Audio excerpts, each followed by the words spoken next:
Hello everyone, আশা করি তোমরা সবাই ভালো আছো। আজকে আবার নতুন আরেকটি ভিডিওতে হাজির হলাম তোমাদের সামনে। গাইস, আজকের ভিডিওটি কি নিয়ে হতে চলেছে তোমরা হয়তো থাম্বনেল দেখে অবশ্যই বুঝে গেছো। তবে আবারও বলে দিই, আজকের ভিডিওটি হচ্ছে মোবাইল ফোন ডাটা ইউজ করেই আমরা বলতে পারবো যে আমাদের মোবাইলের টেস্ট নেটওয়ার্ক এত পয়েন্টে চলছে, এত পাওয়ার চলছে, এত স্পিডে চলছে। গাইস দেখুন, আমাদের মোবাইল আমরা যখন ডাটা ব্যবহার করি, নেটওয়ার্কে অনলাইনে কাজ করি, তখন দেখি যে আমাদের নেটওয়ার্ক হঠাৎই স্লো হয়ে যায়, বাট আমরা জানতে পারি না যে আমাদের নেটওয়ার্কে কত গতিতে চলছে। বাট আমরা মোবাইলের স্ক্রিনে যে ডাটা বা সেখানে আমরা দেখতে পাই যে মোবাইলটা কি 4G তো আছে, বাট নেটটা এটা স্লো হচ্ছে কেন? কারণ গাইস, নেটটা স্লো হচ্ছে কারণ নেটের যে পয়েন্টটা অনেক কম হয়ে চলছে। guys, যদি আমি তাও কিন্তু যদি আমরা মোবাইলের স্ক্রিনেই দেখতে পারি যে আমাদের মোবাইলের পয়েন্টেরটা কিভাবে চলছে, কত স্পিডে চলছে, কত কেবিতে চলছে। তো গাইস দেখেন, এখন আমি স্ক্রিনে চলে এসেছি। তো স্ক্রিনে মোবাইল নেটওয়ার্কটি কত স্পিডে চলছে তা কিন্তু শো করছে। দেখেন, আমার মোবাইলের স্পিডটা এখন 0.0 কেবিতে চলছে।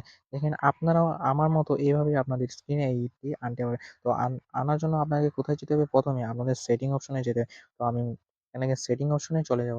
তো সেটিং অপশনে চলে যাওয়ার পর কি করতে হবে? আপনাদের যে তো দেখেন, সেটিং এ আসার পর আপনাদেরকে কি করতে হবে?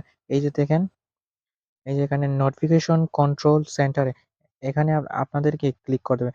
তো এখানে আমি এখন ক্লিক করার পর দেখেন, এখন আপনাদেরকে একটু নিচে স্ক্রল করে আসতে হবে।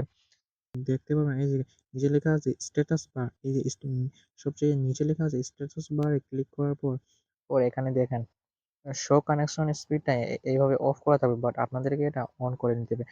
দেখেন, আমি এখানে অন করি। তো অন করার সাথে সাথে আমার নেটওয়ার্ক স্পিডটি শো করে ফেলছে। তো এখানে আরো বিভিন্ন ফিচার রয়েছে যা আমি এই ভিডিওতে আপনাকে বলছি না। বাট আজকের ভিডিওটি এই পর্যন্ত।